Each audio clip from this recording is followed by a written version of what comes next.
Now, this used to be my dining room, and this is what happens when you get interested or you develop a passion in life. It takes over, and it not only takes over you, but it takes over your rooms. Since 1990, Lucy Pringle has been indefatigable in researching and photographing the hundreds of crop circles that have appeared in southern England. So it's a massive filing job. Coming. In the last week of May 2001, the first crop circle of the season has finally appeared, a month later than usual, nearly in Lucy's backyard in Hampshire. Hampshire was the cradle of the crop circles in the 1980s. So it seems very fitting that with all the dreadful trouble we've had foot and mouth, that crop circles come back to where they started.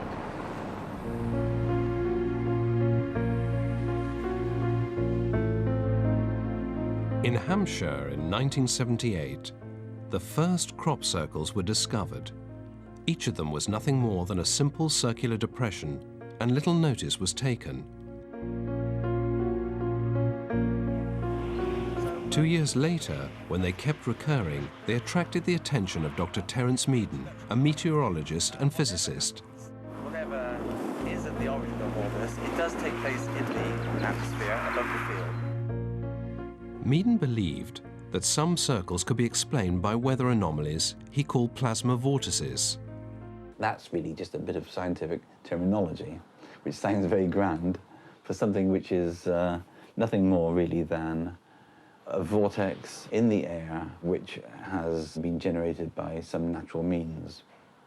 Some scientists have been able to show that such a vortex can collapse. That may be sound science, but it would explain only the very simplest circles. In the case of simple crop circles formed naturally, there's every reason to suspect that an eddy vortex has done it. In 1981, the investigators were joined by Pat Delgado, an electrical engineer. Delgado was the first to suggest that the crop circles were the work of the paranormal. He soon found a convert to this belief. Colin Andrews, who today is considered the world's foremost authority on crop circles. Andrews stumbled across what for him would be a life-changing event. Just like any other day. But I was just about here, just coming out of these trees, and I looked to the left, and there it was.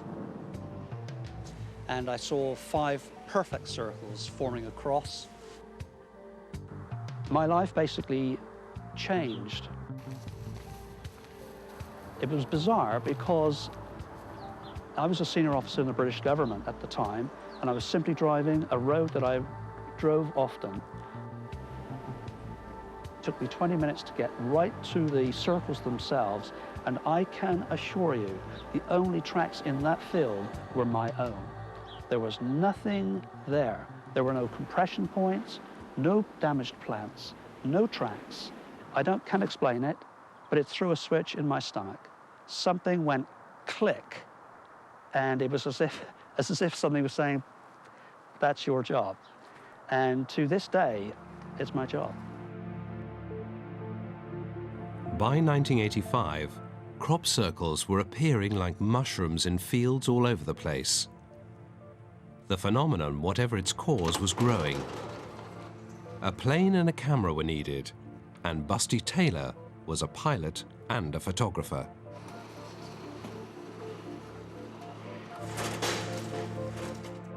In the 1990s, we were getting up to 3 or 4 or 5 different formations in the area overnight.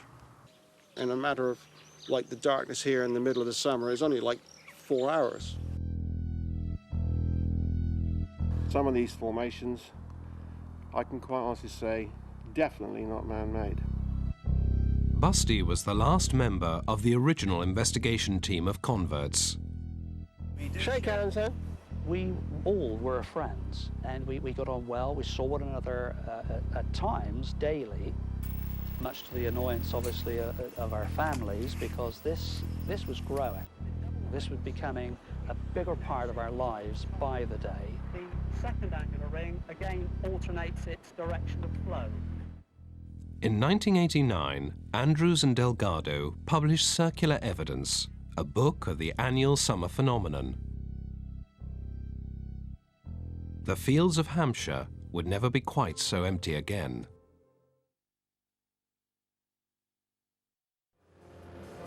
Crop circles are ephemeral.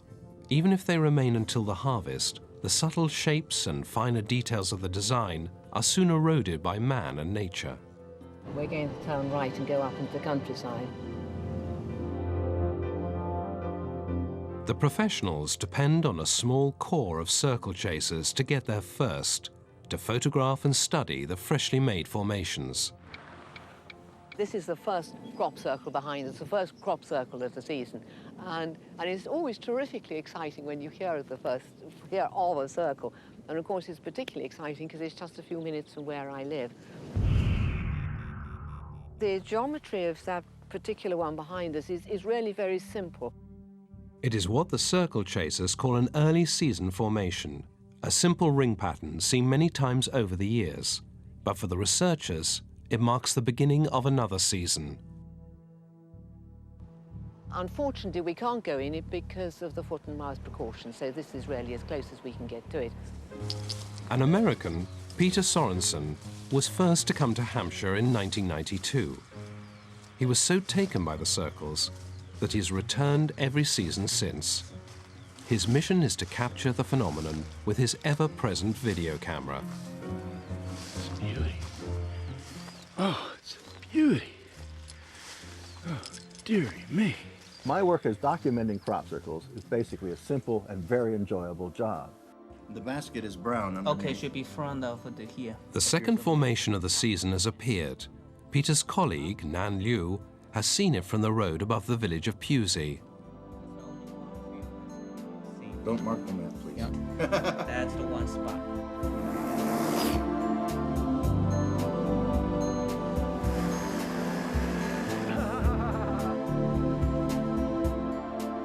The summer landscape offers up the new formation, and Peter documents it from the air. I love it. It's a great job. Somebody's got to do it. Like many early season designs, it's a simple circle, something of a disappointment to the crop circle community. But their experience tells them better is still to come.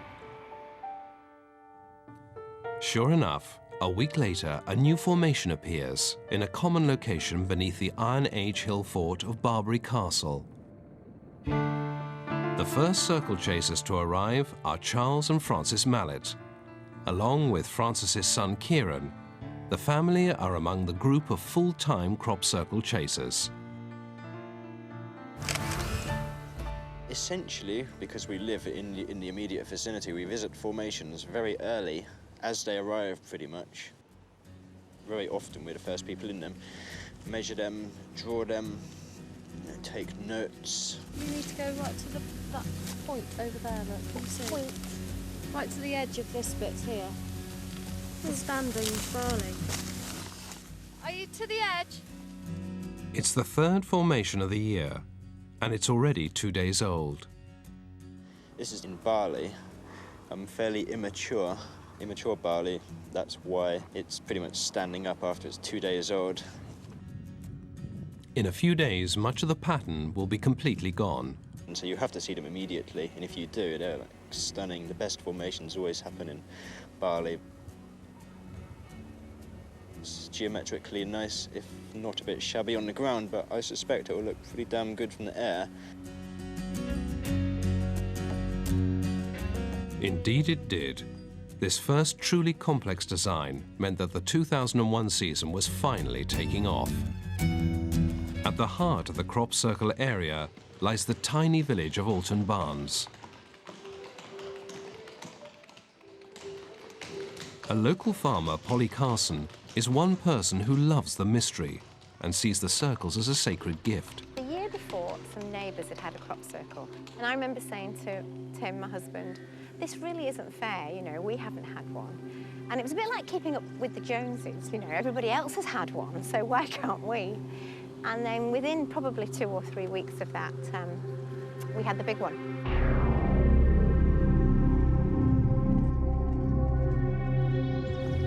Within 24 hours, we were inundated by the British press. Within 48 hours, we had the world's press here. We then started getting thousands and thousands of people arriving. Good boy. Well done. Good job. Polly believes its appearance on her land was not just chance. When it did arrive, to me it was like having something like Stonehenge on your land. You couldn't really keep people away. It wasn't fair. It belonged to everybody. I know lots of other farmers don't have that attitude. Maybe that's why it came here, I don't know. By 1990, a community of believers was forming, and its high priest was Michael Glickman. Glickman believes research should focus not on geometry or physics, but on metaphysics. Bang in July of 90, the first linear pictogram appeared on Polly Carson's land. Got a lot of publicity. And I just got in the car and came down with my youngest son. Went into that formation, and I think, metaphorically, I never got out.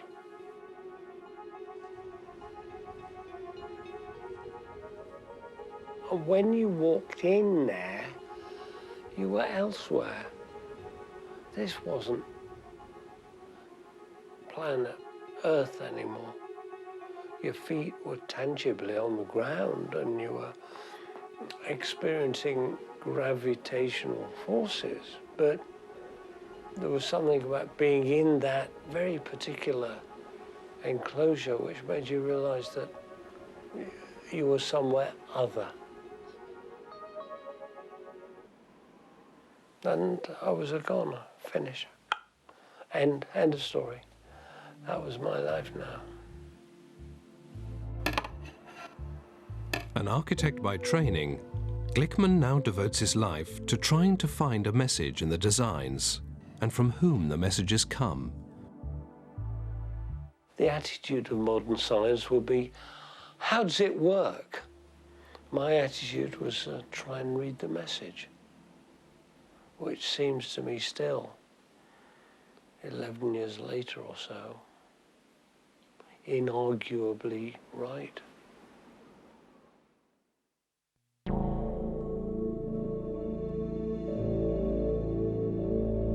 Complex shapes were now replacing simple circles, and in July of 1991, the incredible formation next to the Iron Age hill fort of Barbary Castle excited the believers. The arrival of Barbary Castle seemed to be taking the volume control and just turning it up. I mean, we were dazed by that, dazed by it. After Barbary Castle, there were many converts. The circle showed no obvious evidence of human involvement, and its symbolic design strongly suggested an intelligence at work. This'll be a longer walk than it looks. It always is. They were thrilling times for the researchers. But the Wiltshire police took a more prosaic attitude to the phenomenon. Well, the Wiltshire Constabulary have had reports of crop circles from local farmers, particularly in the Devizes area, since the early 1980s. The issue to stress here is that crop circling is an illegal act, but we only investigate them when farmers make the official report to us of criminal damage to their crops. Last year, just outside of Devizes, we found crop circle making equipment, and Matthew Williams, a local resident, was subsequently arrested and placed before the court, fined in order to pay compensation to the local farmer. This is all the stuff that the police returned. They took all sorts of research materials of mine. Matthew Williams is the only person ever arrested for creating a crop circle. Although dismissed as a hoaxer, he prefers to call himself a circle maker. The reason I was arrested was because I'd offered to show a researcher in the States that circles could be made by humans. So I got arrested because I provided evidence which he passed on to Michael Glickman. And Michael Glickman passed this on to the police and goaded the farmer into actually making a prosecution. I was very proud to help engineer the prosecution of Matt Williams.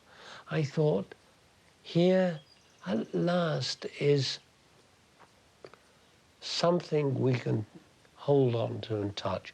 One item of truth about a hoax. Forget it. Yet Matthew Williams is not so different from Michael Glickman in claiming a spiritual dimension to his work. It's a spiritual thing for me, really.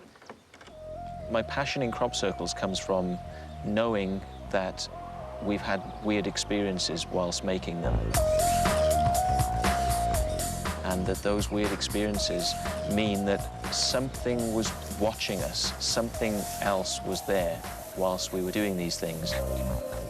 And that there are paranormal things connected with crop circles, but they're not the actual thing that creates the crop circle. People create crop circles. The paranormal is something else that surrounds itself in the areas where crop circles are made, or after crop circles are made, or during crop circles being made. I mean, that's really what I'm interested in. The craziness that we get now, you know, absolute craziness, and it all goes back to Doug and Dave. It all goes back to the original foul lie. In September 1991, following the most spectacular crop of crop circles ever, two men, the late Dave Chorley and his friend Doug Bauer, claimed they all originated with them. There were no circles anywhere in existence before 1978, when we put the first one down. I always think that Doug's, you know, when Doug and Dave made that first circle, it was a gift. You know, it was a gift to people to give them some kind of something mystical, something paranormal, something, you know, out of the ordinary. John Lundberg, an artist and a fan, claims he helps to carry on the circle-making tradition that Doug started. What's amazing, though, is it was such a simple process. You know, the act of you just making that first circle. Yeah. And then just look what happened. You know, it mushroomed. Bauer claims that the first circle was just a joke. I really wanted them to think that a UFO had landed in the night. It was a total load of crap. You've never seen such a mess in all your life. Nothing like what we had witnessed. And it's very easy for people to come on in the background and say they've done all this and they've done all that. But when you ask them to replicate certain things, they could never do it. Doug and Dave had claimed to have been making the crop circles. We know that story changed as the time went on. It wasn't now all of them, it was some of them. And then it wasn't these, well, it was just these. That story changed as time went on. There is another bit of evidence that predates Doug and Dave. Researchers have uncovered evidence of crop circles dating back centuries. A report in the British journal Nature described several crop circles outside London in the 1880s. And there is some evidence from as far back as the 17th century when crop circles were thought to be the work of the devil. If some circles were a hoax by Doug and Dave, they weren't the first hoaxers. The Doug and Dave thing was like a ticking time bomb. It was like a virus, which would infect the body of the crop circle community almost terminally. And we're dealing with that now, 10 years later. I'm going to have to avert the camera's attention from a couple of these designs because they might... According to Matthew Williams, there are more hoaxers than there are practicing believers. You know, today in 2001, you still got about 7 teams who'll be working in Wiltshire. New teams come and go every year. You'll always get new circle makers arrive on the scene, practice their art. That's why at the beginning of the season, you always get simple circles. And towards the end of the season, you know, you get these works of art. By mid-July, The believers have descended on the area to attend the first of 3 annual Crop Circle conferences. This one hosted by the Wiltshire Crop Circle Study Group. All right then, have a nice day. Cheers. Bye-bye.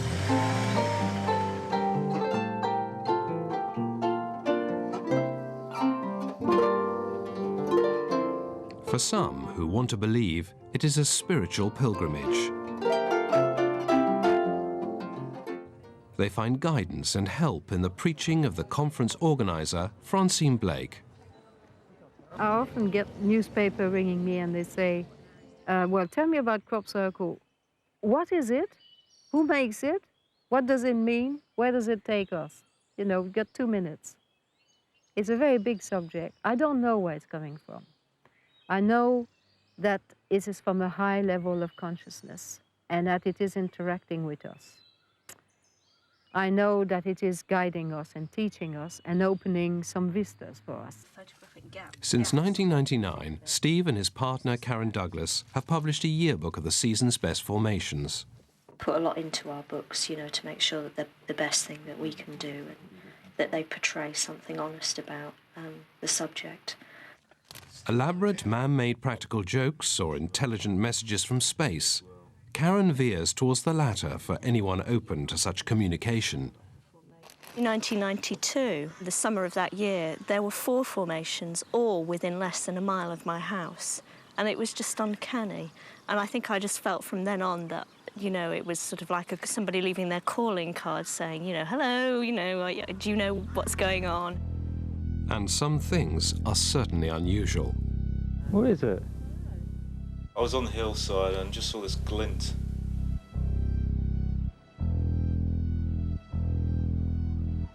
But then it started to move through the crop, glinting and flashing.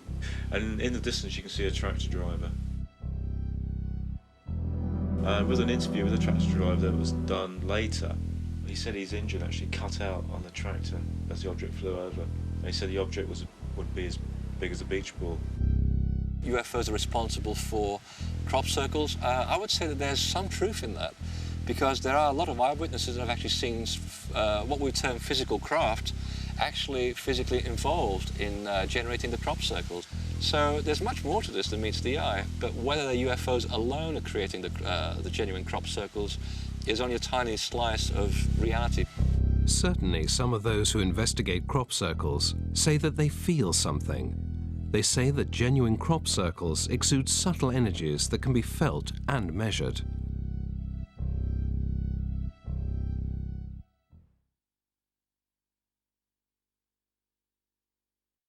If unusual forms of energy do exist in crop circles, where do they come from? There seems no shortage of possibilities. Okay, what's happening here is I'm just dowsing for an energy line. That's the question I'm asking in my head. So some believe it is the geomagnetic pulse of the planet. Next question is now I'm asking for direction of flow. So I'm going to find out which way this is flowing. Others think of the force of old ley lines, invisible paths of magnetic energy crisscrossing the countryside. Ley lines have an old pedigree. Prehistoric temples were believed to have been built on the intersection points of these energy lines. They don't just appear in old places. They are very specifically placed near ancient monuments and ancient sites. Other researchers study the geometrical shape and design of the patterns. To them, some formations exhibit at least a basic knowledge of science and religion. Most believers feel there is a message to be read if they could find the key. 1997, we sent 2 drawings to 2 surveyor companies. We just said, we have these design. We would like to have those imprinted in crops. What does it entail? One company said, you will need a team of surveyor. We would have to be there for about a week, 7 to 8 days. We would need satellite relayed equipment, and it will cost you about £7,000. And that's just to prepare the ground before it's even laid.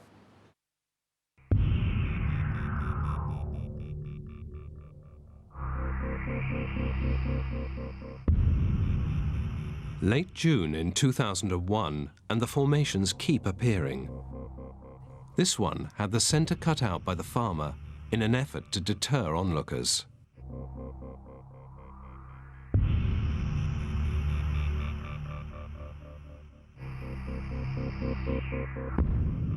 In July, the phenomenon spread across the country to Cambridgeshire. The next day, there was a second design on the Carson farm. The author and researcher Andy Thomas and a colleague, Jeff Stray, investigated. You often get formations where the tractor lines cross the formation, you get these edges where the crop's obviously just never laid flat. Jeff Stray finds another common anomaly. Quite often the first or the second node up from the base, and you just find that it's got a little hole and all the sap's come out. Exploded nodes. You just get an overload in some, which causes this bursting open of the nodes. Levengood, who's a biophysicist who does the studies on these effects, he hasn't got an explanation of a natural cause for this. The American biophysicist W.C. Levengood leads the scientific exploration of crop circles. Okay. Working with British field researchers, he developed a protocol for sampling and analysis. They'd provide the samples, he'd provide the data. These expulsion cavities are unique with crop formations. These never occur in the controls. I've examined literally thousands of normal control plants, and I've never seen one, and no one else has, because they are literally unique with these crop formations. Levengood believes the exploded nodes are the result of a brief burst of microwave energy at the moment the crop circle is formed. The reason that the node is always affected by these energies is that there's a much higher water content here. The higher the dielectric constant, the higher the interaction with microwaves, which means that the microwave energy does more damage. According to Levengood, the seeds from the crops within a crop circle are also affected. Not surprisingly, perhaps, they show a deterioration. Here are the normal control seeds here. And you can right away see they're much smaller up here. But the opposite is true when those seeds are allowed to germinate. Here is the control wheat plants down here. Probably there are one or two that haven't even germinated. Now look at the plants from the formation, way up here. I found very accelerated growth and vigor in plants and seeds in crop formations. The science has been crushed here. We've been pushed aside. I think there's been some sort of intentional obfuscation of the truth and the scientific evidence. This one I sampled, and they found absolutely nothing. And then about a year later, I learned that it was done by a obfuscator of knowledge, I call them, or a hoaxer. Whether they are hoaxers or circle makers, they exist, but understandably keep their activities secret. We shall see. Except Matthew Williams, who since his arrest and fine has gone public. At the time of the Wiltshire Believers Conference, he scheduled a rival meeting across the street. I've done this sort of thing enough time, which happened to be today. So, you know, in a stark comparison to £55, I thought, well, why don't I put on a free conference telling people what they're not allowed to hear in this other one? Well, one of Matt's problems is that he is very vocal about that he makes circles and what circles mean and what they are, and that they are man-made. I've heard some interesting theories: hedgehogs mating, deer rutting, helicopter downdrafts. Yeah, or maybe it is just the aliens. Even Matthew's self-confessed fellow circle makers admit that strange phenomena can be seen in the fields at night. Slam the brakes on the car, go out the car, stick by the hedge, Just watch these two bright lights sitting above the tree line, above the formation. It looked like a satellite to me, this orange light, but then it stopped, and satellites don't do that, do they? These two bright lights slowly float and drop down behind the trees, and they disappeared, gone.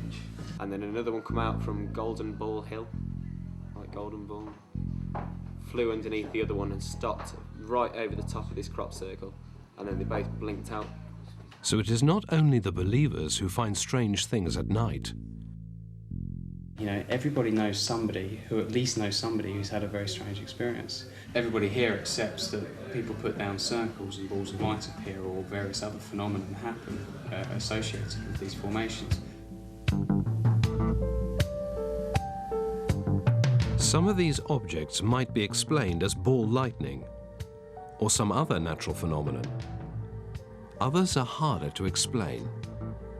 Whatever the truth, mysterious flashing lights have been linked to crop circles' creation since the earliest days.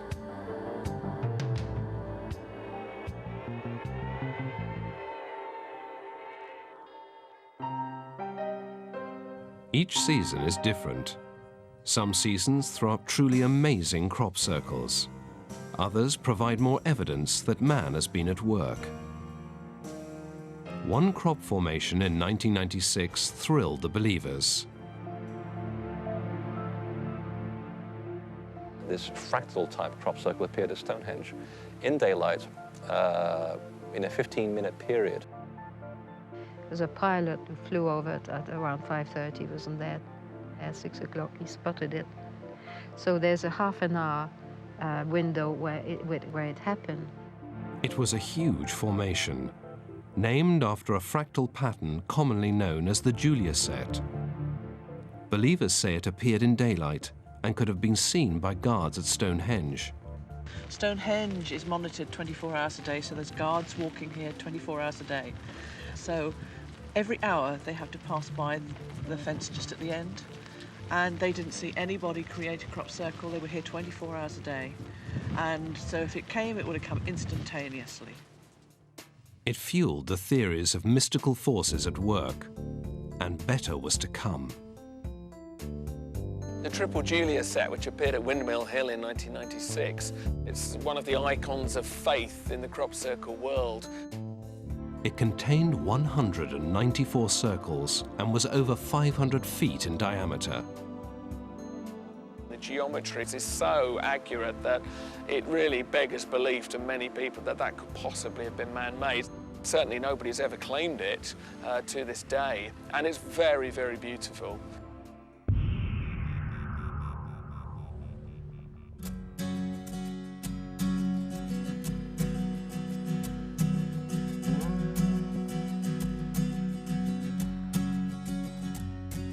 On a typical English morning, grey and wet, the mallets are out as usual, hunting for new crop circles. Their route takes them through Alton Barnes towards Silbury Hill and Avebury, the most likely places to spot fresh formations. We go out as early as possible, visit the formations to get an accurate picture as possible. It's before they're trampled to death by coachloads of tourists or whatever. No, there isn't anything. There's one down that bit.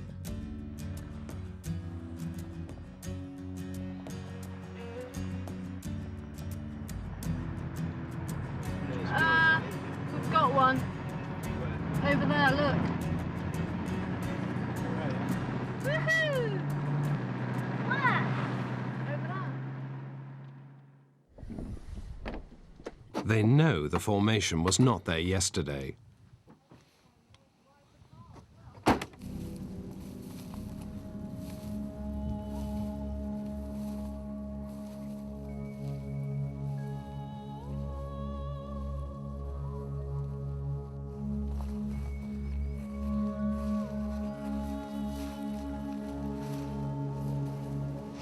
That's rather suspicious.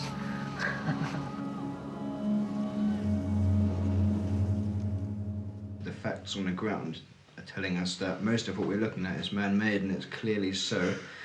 And last year and previous years, that just wasn't happening. Yeah, it looks a bit hole looks a bit kind of like over deliberate almost, doesn't it? Whacking great posts that big in there. Well, we spend most of our time figuring out what's real and what's not. I mean, this is going to be impossible to draw. I'll draw it then. I've got to get measurements, that's all, sweetie. Once I've done that, you can draw it, okay? Is that the farmer?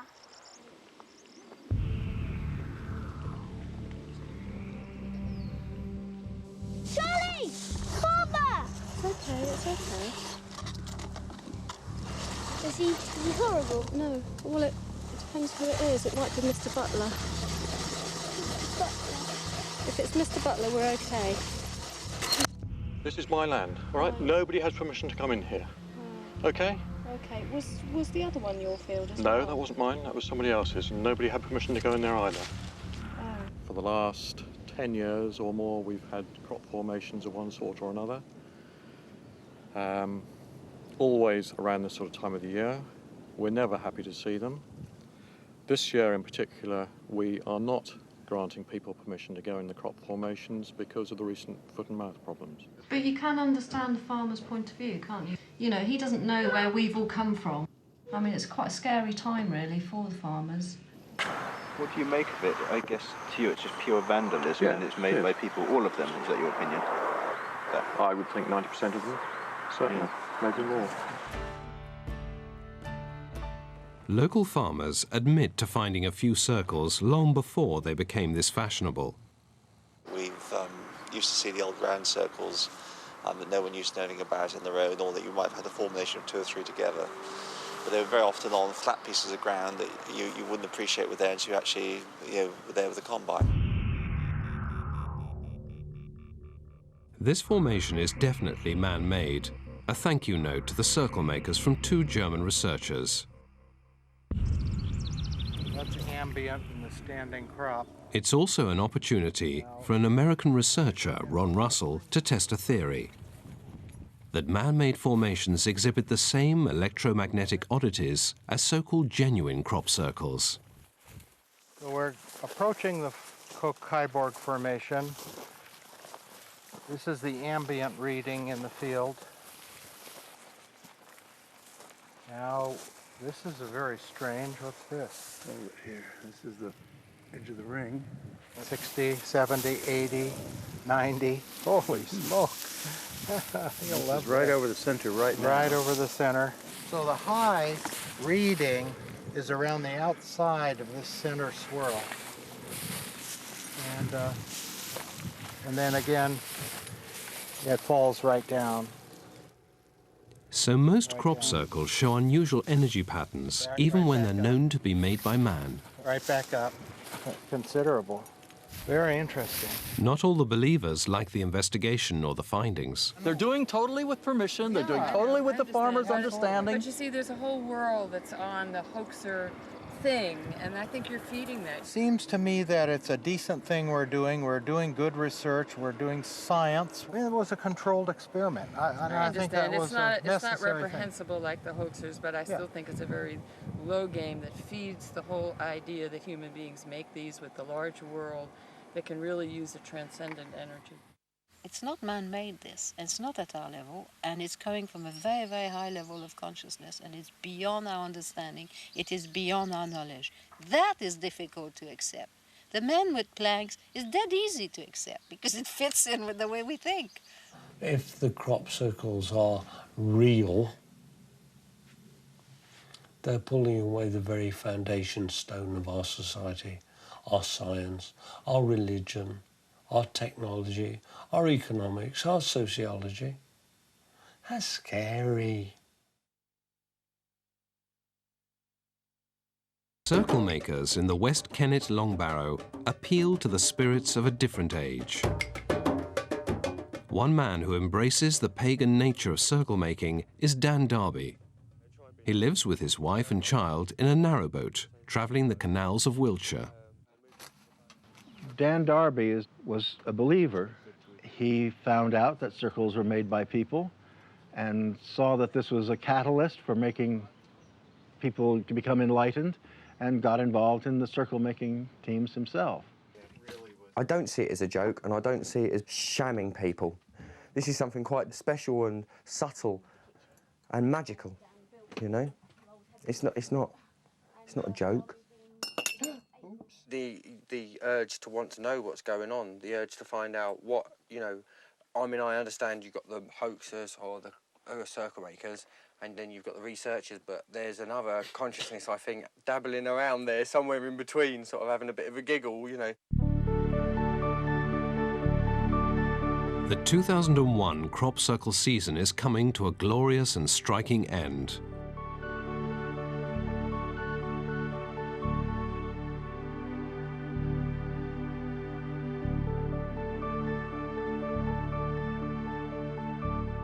Believers and circle makers alike descend on nearby Glastonbury.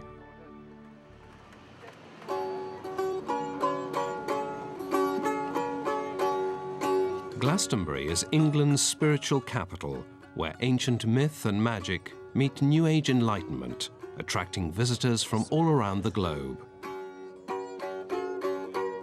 It is here that the believers hold their last and largest conference of the year, the Glastonbury Crop Circle Symposium.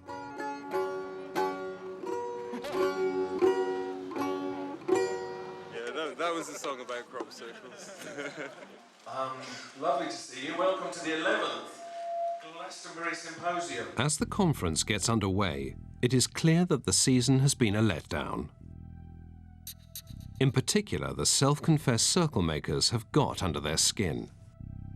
We're celebrating a very important 10th anniversary, the 10th birthday party of the Doug and Dave event.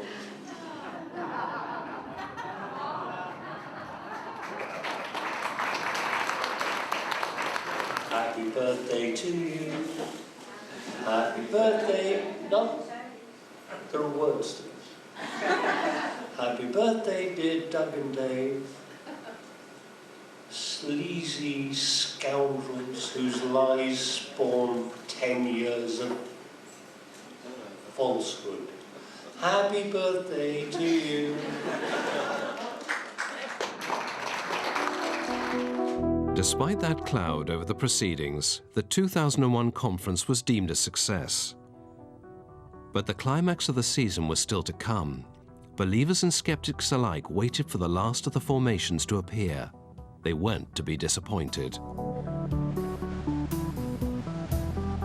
It happened the previous Saturday night, over one night. That particular night, and I know because I was out on the hills, it was really terrible weather, serious precipitation. So this thing arrived over the course of one night in really bad weather.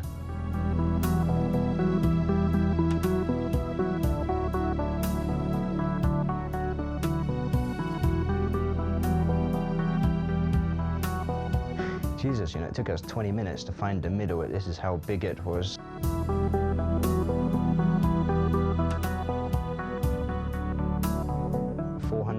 Circles.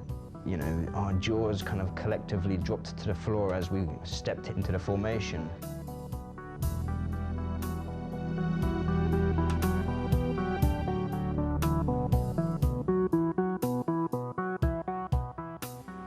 What we have here is angels working with extraterrestrials, working with the earth spirits, working with the human beings who actually flatten the crop. There's such beauty and intelligence and majesty and synchronicity going on in the crop circles, but it can't just be a bunch of jokers coming out of the pub. It's affecting the world in such a great, magnificent fashion that it can't just be us. It can't just be us.